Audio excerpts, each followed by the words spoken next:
Most people think the worst betrayal comes from strangers. But what if the person who destroyed your life was your own father? The man who was supposed to protect you was secretly using your identity to hide millions of dollars in illegal money. And when you finally discover the truth, you realize something terrifying. If the police find out first, you could go to prison for crimes you never committed. So instead of running away, you make a dangerous decision. You stay silent, gather evidence for years, and plan the one moment that will destroy the man who betrayed you. My name is Maya Carter, and this is the story of how I sent my own father to prison. Most people think the worst betrayal comes from strangers. But imagine discovering that the person who destroyed your life was your own father. The man who was supposed to protect you was secretly using you as a shield for his crimes. And one day you decide you're done being the victim, and you make him pay for everything. My name is Maya Carter, and for most of my life I believed my father was just a strict, hardworking man who wanted the best for me. To everyone in our small Ohio town, Richard Carter was a respected businessman who built a successful construction company from nothing.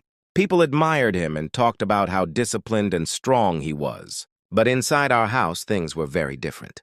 My father controlled every part of my life. He decided what I could wear, who I could talk to, and where I could go. If I came home even a few minutes late, he would explode with anger. At first, I thought he was just protective, but as I got older, I realized something about him felt wrong. The night everything changed, I was 16 years old. I walked downstairs late at night to grab some water and heard my father talking on the phone in the kitchen. His voice was low and serious. I wasn't trying to spy, but the way he spoke made me stop. He said, "Don't worry about the girl. I'll handle her." My stomach twisted when I heard that.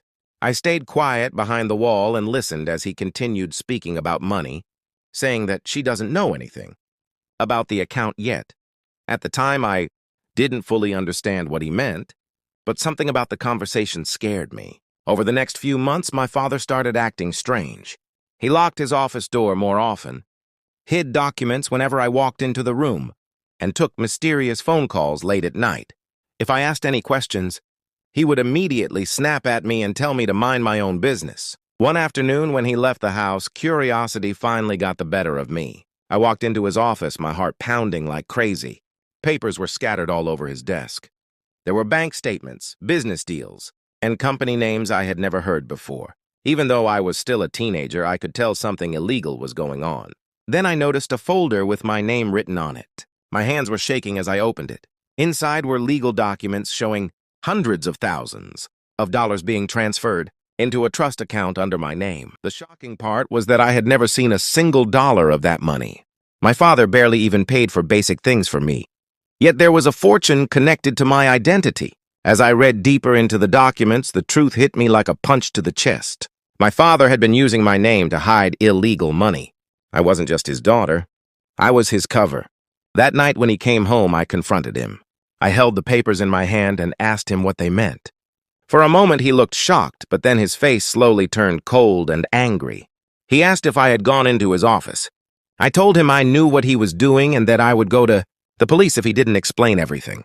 Instead of apologizing, he laughed in a way that made my skin crawl. He grabbed my arm so tightly that it left bruises and whispered that if I ever told anyone, I would regret it for the rest of my life. In that moment, I realized my father wasn't just controlling, he was dangerous. But instead of running to the police right away, I did something he never expected. I stayed quiet. For 2 years, I pretended everything was normal while secretly planning my revenge. I started collecting evidence. Every strange phone call, every suspicious meeting, every document he tried to hide, I found a way to record it or photograph it. When I went to college, I even took accounting classes so I could understand his financial records better. Slowly, the truth became clearer. My father wasn't just hiding money. He was running a huge fraud operation through fake construction, projects across multiple states. Millions of dollars were being moved through. Confused look on his face. One of the agents showed his badge and told him he was under arrest for fraud, money laundering, and identity theft. The shock on his face slowly turned into anger as they placed the handcuffs around his wrists. Before they took him away, he looked directly at me as if he somehow knew the truth. In a quiet voice, he said, "You did this." I looked back at him calmly and said, the words I had waited years to say, "You should have treated your daughter better." My father was later sentenced to 15 years in federal prison. Investigators reviewed all the evidence and cleared my name completely. The proof I had gathered saved me from being blamed for his crimes.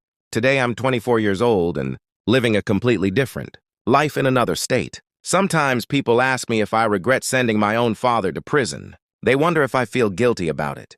But the truth is, the man who raised me stopped being my father the moment he decided to use me as a shield for his crimes. The day those handcuffs clicked around his wrists wasn't the day I destroyed his life. It was the day I finally got mine back.